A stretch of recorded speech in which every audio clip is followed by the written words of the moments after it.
বাসে, ট্রেনে, ট্রামে, রাস্তায় যাকে আপনি রোজ দেখেন, যার শাড়ি, কপালের টিপ, কানের দুল আর পায়ের গোড়ালি আপনি রোজ দেখেন, আর আরো অনেক কিছু দেখতে পাবার স্বপ্ন দেখেন, স্বপ্নে যাকে ইচ্ছে মতন দেখেন, আমি সেই মেয়ে। বিহারের প্রত্যন্ত গ্রামে দিনের আলোয় যার ছায়া মারানো আপনার ধর্মে নিষিদ্ধ, আর রাতের গভীরে যাকে বস্তি থেকে তুলে আনতে পাইক বরকন্দাজ পাঠান আপনি, আর সুসজ্জিত বিছানায় যার জন্য অপেক্ষায় অধীর হয় আপনার রাজকীয় লাম্পট্য, আমি সেই মেয়ে।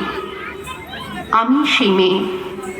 আসামের চা বাগানে ঝুপড়ি কামিন বস্তি থেকে যাকে আপনি নিয়ে যেতে চান সাহেবী বাংলোয় মধ্যরাতে, ফায়ার প্লেসের ঝলসে ওঠা আলোয় মোদির চোখে দেখতে চান যার অনাবৃত শরীর, আমি সেই মেয়ে।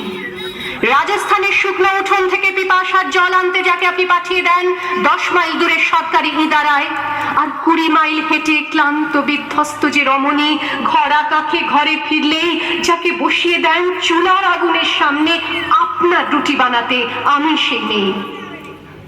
আমি সেই মেয়ে যাকে নিয়ে আপনি মগ্ন হতে চান গঙ্গার ধারে, কিংবা ভিক্টোরিয়ার সবুজে, কিংবা সিনেমা হলের নীল অন্ধকারে, যার চোখে আপনি এঁকে দিতে চান ঝুটো স্বপ্নের কাজল, আর ফুরিয়ে যাওয়া সিগারেটের প্যাকেটের মতো যাকে পথের দুপাশে ছুঁড়ে ফেলে আপনার ফুল সাজানো গাড়ি শুভ বিবাহ সুসম্পন্ন করতে ছুটে যায় শহরের পথে।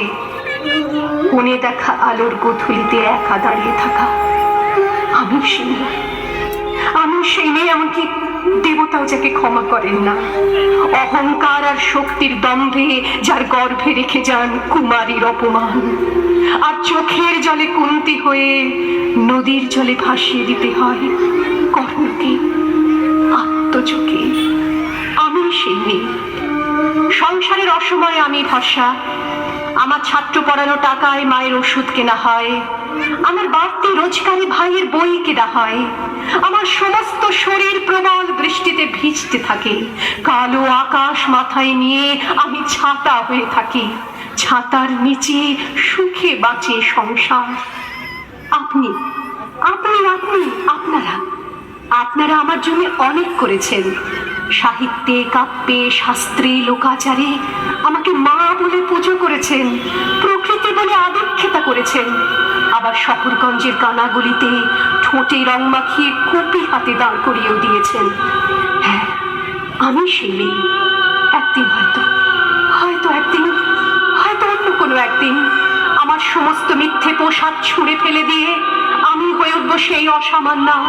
খোলা চুল, মেঘের মতো থাকবে আমার খোলা পিঠ, দু চোখে জ্বলবে ভীষণ আগুন, কপাল ঠিকরে বেরোবে ভয়ঙ্কর তেজরশ্মি, হাতে ঝলসে উঠবে সেই খড়গ, দু পায়ের উপরে বেজে উঠবে রণদুন্দুভি, নৃশংস অট্টহাসিতে ভরে উঠবে আকাশ, দেবতারাও আতঙ্কে স্তব্ধ হয়ে বলতে থাকবে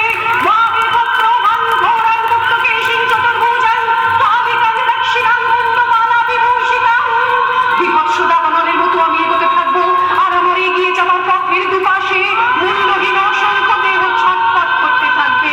সভ্যতার দেহ, প্রগতির দেহ, উন্নতির দেহ, সমাজের দেহ। হয়তো আমি সেই মেয়ে, হয়তো বা